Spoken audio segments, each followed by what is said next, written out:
So hello guys. तो first of all आप लोगों को थैंक्स यार, इतने सारे लोगों ने कमेंट किए कि भाई आप एसी टेक्नीशियन के बारे में भी कुछ बताओ कि अगर ऑस्ट्रेलिया में एज एसी टेक्नीशियन हमको काम करना हो तो हम कैसे कर सकते हैं, कितने हमको सैलरी मिल जाती है। आपने बताया था कि ऑस्ट्रेलिया में काफी अच्छी डिमांड है एसी टेक्नीशियन की, मैंने बताया था।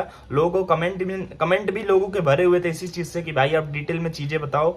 तो मैं आपको बताऊं, कई लोगों ने इससे आईटीआई से कोर्स कर रखा है, कई लोग डिप्लोमा से हैं, कई लोग अभी फ्रेशर हैं, तो पूछ रहे थे भाई फ्रेशर पे हमको कितनी सैलरी मिल जाती है, या फिर अगर हमको 1 से 2 ईयर का एक्सपीरियंस है फिर हम कितना तक अर्न कर सकते हो। तो मैं आपको एक इंपॉर्टेंट चीज शेयर कर दूं, देखो ये आप काम स्टूडेंट वीजा पे या फिर विजिट वीजा पे नहीं कर सकते, इसके लिए आपको वर्क वीजा की जरूरत पड़ेगी।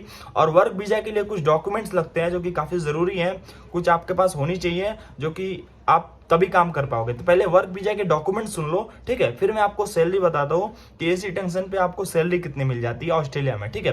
तो नंबर 1 पे जो डॉक्यूमेंट आता है वो है आपका पासपोर्ट, ठीक है, वैलिड होना चाहिए आपका पासपोर्ट। अब दूसरा डॉक्यूमेंट है वो है आपका क्वालिफिकेशन कॉपी, जितनी भी आपने पढ़ाई कर रखी है, 10th पास किया, 12th पास किया, ग्रेजुएशन डिग्री ली, मास्टर डिग्री ली, डिप्लोमा किया, आईटीआई किया, जितने भी सर्टिफिकेट्स हैं सारी आपको जरूरत पड़ती है, ठीक है। सेकंड है आपको ऑस्ट्रेलियन जो आपका जैसे कि आपका एम्प्लॉयर है उसका स्पॉन्सरशिप लेटर होता है, वो भी आपको जरूरत पड़ता है। थर्ड जो डॉक्यूमेंट है आपको जो भी क्वालिफिकेशन कॉपी या जितनी भी सर्टिफिकेट्स हैं वो आपको लगती हैं।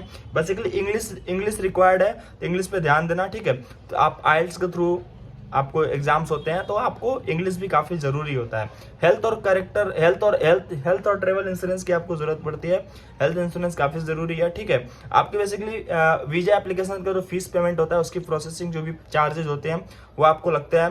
बेसिकली आपका पुलिस सर्टिफिकेट लगता है कि आपके ऊपर कोई पुलिस केस है क्राइम ऐसा कुछ ना हो। आपकी जो भी आइडेंटिटी प्रूफ है वो जरूरत पड़ती है, प्रूफ ऑफ एकोमोडेशन की जरूरत पड़ती है, प्रूफ ऑफ फंड की जरूरत पड़ती है, जिसमें आपका लिविंग कॉस्ट भी इंक्लूड होता है। आप जितने दिनों के लिए भी ऑस्ट्रेलिया में रुकोगे आपको उतने दिनों के पैसे आपका है या नहीं है, इसके लिए आपको लिविंग कॉस्ट में दिखाना पड़ता है। प्रूफ ऑफ फंड में आपको सारी चीजें दिखानी पड़ती है, अपनी बैंक स्टेटमेंट आपको देनी होती है। तो ये सारे डॉक्यूमेंट आपको लगते हैं, ठीक है। इंग्लिश ज्यादा रिक्वायर्ड है तो इंग्लिश पे थोड़ा ज्यादा ध्यान देना, जो कि काफी जरूरी है, ठीक है। अब बात करते हैं सैलरी कितनी मिल जाती है। सैलरी जो मिलती है ऐसी टेंशन को ऑस्ट्रेलिया में वो लगभग, अगर आप फ्रेशर हो तो आपको लगभग $20 से लेकर के $35 के बीच में मिल जाता है। बट अगर आप एक्सपीरियंस्ड हो, अच्छा खासा एक्सपीरियंस है, तो लगभग $40-45 भी लोग पर आवर कमाते हैं, जिनको अच्छा खासा एक्सपीरियंस है। तो बस इतनी छोटी सी वीडियो, कोई डाउट हो कमेंट करो। Have a nice day, best of luck.